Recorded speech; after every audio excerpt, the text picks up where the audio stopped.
Bonjour à tous, petite vidéo de comparaison après un an d'utilisation entre la GPR B1000 et la GW G1000.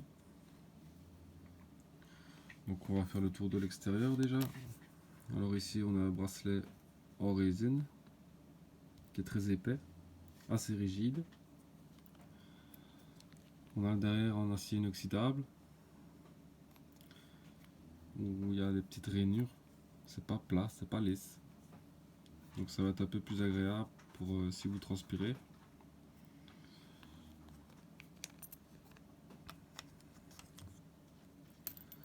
Sur la GPR, on a un bracelet en résine à l'extérieur et à l'intérieur en carbone,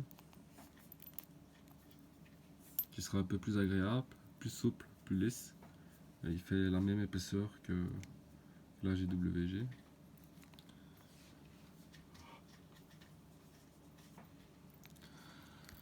On a le derrière en céramique.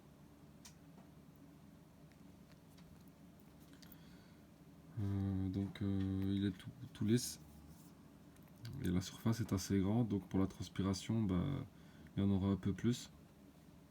Mais sinon, c'est des montres très agréables. Celle-là fait 140 grammes. Et la GPR en fait 120. Donc voilà, pour l'extérieur, pas grand chose à dire, hein.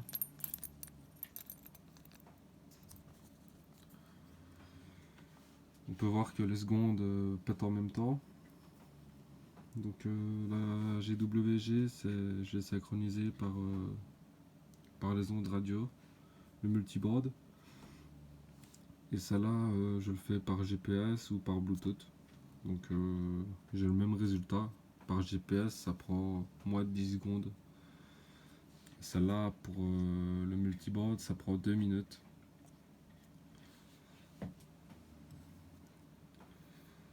On va faire le tour un peu des fonctions. Donc on a les fonctions de base de toutes les G-Shock, l'alarme, le chronomètre, le compte à rebours, deuxième fuseau horaire. Et voilà. Donc pour la GWG, on a la boussole, le thermomètre, le baromètre et l'altimètre. Voilà, ça c'est les quatre fonctions qu'elle a en plus des autres G-Shock. Voilà, toutes les fonctions fonctionnent très bien, à part l'altimètre qui est un peu compliqué à utiliser. Ce qu'il aurait fallu en plus comme option sur celle-là, c'est le lever et coucher du soleil et les affichages des phases de la lune et l'indicateur de marée. Voilà, ça aurait été fait comme sur la petite Rangeman, le premier modèle de Rangeman où il y avait tout ça. Ici on peut voir le graphique du baromètre qui sera toujours en 24 heures, donc c'est assez petit pour pour évaluer le temps qu'il va faire, c'est pas évident. Et voilà, on a pu faire toutes des fonctions. Donc elle est solaire, le panneau solaire est derrière en fait. Et sur celle-là, elle est tout autour. On le voit, le gros anneau là.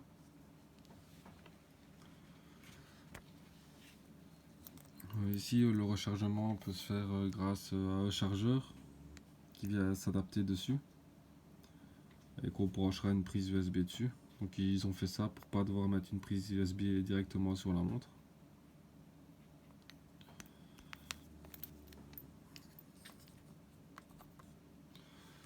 Bon, les fonctions de celle-là, elle est quand même vachement plus complète. Donc on a toutes les fonctions normales encore des G-Shock, alarme, le chronomètre, le compte à rebours, deuxième fuseau horaire. Elle n'a pas la réception des signaux radio pilotage. Voilà. En même temps, il y a par GPS et par Bluetooth, donc je comprends qu'ils l'ont pas mis. Ils auraient pu le mettre pour dire de l'avoir mis, mais voilà. On a le même capteur que sur la GWG, donc avec la boussole, le thermomètre, le baromètre et l'altimètre, qui fonctionne très bien aussi. L'avantage de celle-ci, c'est que vous allez pouvoir activer le GPS pour l'altimètre Donc vous activez le GPS, puis vous allez sur l'altimètre. Là, vous aurez des mesures bien plus précises que sur celle-là. Celle-là, l'altimètre est pas évident à utiliser. Tandis que celle-là, ça va tout seul. Bon, les fonctions qu'on a en plus, c'est le lever et coucher du soleil, les affichages des phases de la lune, l'indicateur de marée et la fonction GPS et Bluetooth. Donc c'est pas une montre, c'est pas une smartwatch. La montre est connectée à une application G-Shock de téléphone, mais en aucun cas elle a besoin d'un téléphone pour fonctionner, pour quoi que ce soit, pour le GPS ou pour n'importe quoi. Il faudra juste régler les marées pour savoir quelle marée vous voulez suivre dans l'application G-Shock. On est tous les deux sur des verres saphir,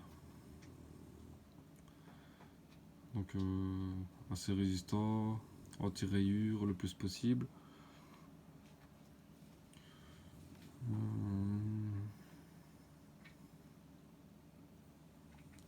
Voilà, je pense qu'on a fait un peu le tour. Hein. Lire l'heure qui est très facile sur les deux montres, vu la taille des montres. Et ici les aiguilles sont claires avec leur couleur blanche et les grands numéros et les grands chiffres. Ça c'est un peu par rapport à vous, votre style ou quoi, que vous préférez lire l'heure soit avec des aiguilles ou ça. Donc voilà, j'ai un peu fait le tour des deux montres. Elles s'abîment pas trop parce que j'en prends bien soin. Je vais vous expliquer comment je les entretiens. Et voilà, je crois qu'on a fait le tour. Je vais vous montrer la liste de fonctions.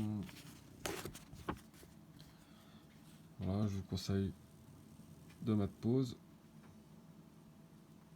pour voir un peu les différences qu'il y a entre ces deux montres si vous avez oublié.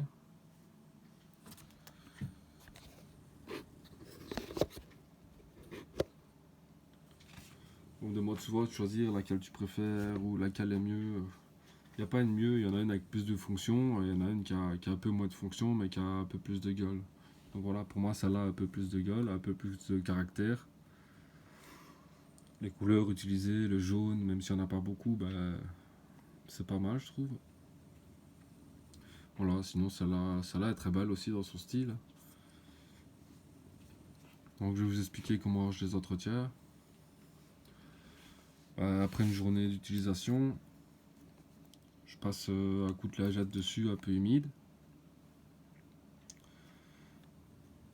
Si j'ai fait des tâches, si j'ai cuisiné avec, si j'ai été dehors et qu'il y a de la mer dessus, bon, je les essuie tout ça.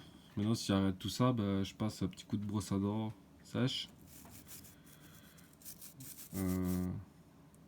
dans les petits trous, un peu partout où la poussière pourrait s'accumuler.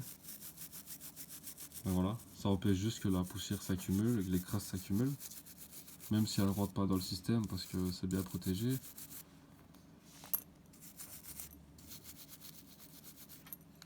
C'est toujours mieux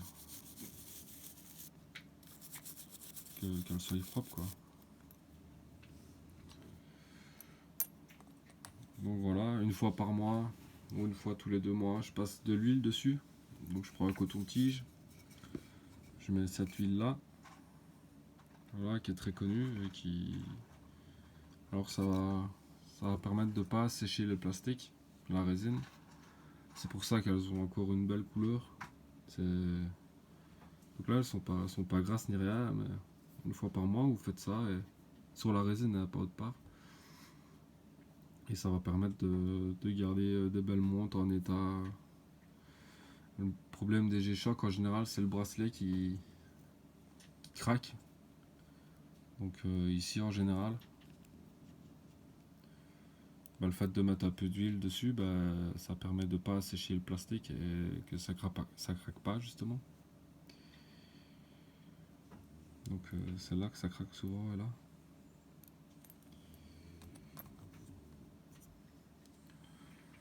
Voilà, je crois qu'on a fait le tour. Les deux vont très bien. Les deux sont ont un style différent, hein, même si elles se ressemblent, elles ont quand même un style différent. Donc c'est un peu à vous de voir si vous préférez jouer un peu plus avec votre montre et les options, et le GPS et tout ça, bah la GPR est faite pour vous. Si vous voulez une montre solide qui a de la gueule et qui ne vous lâchera jamais, hein, bah, la GWG est parfaite aussi. Donc voilà, moi j'avais racheté les Benzel parce que c'est ce qui va s'abîmer le plus quand même. Donc là il manque les deux petits Benzel du côté que je vais recevoir bientôt.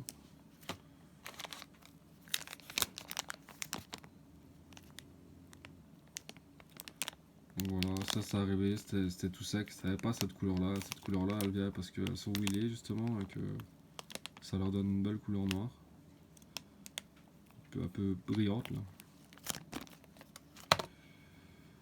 Sinon voilà, je crois que j'ai fait le tour. Si vous avez des questions ou quoi, n'hésitez pas dans les commentaires.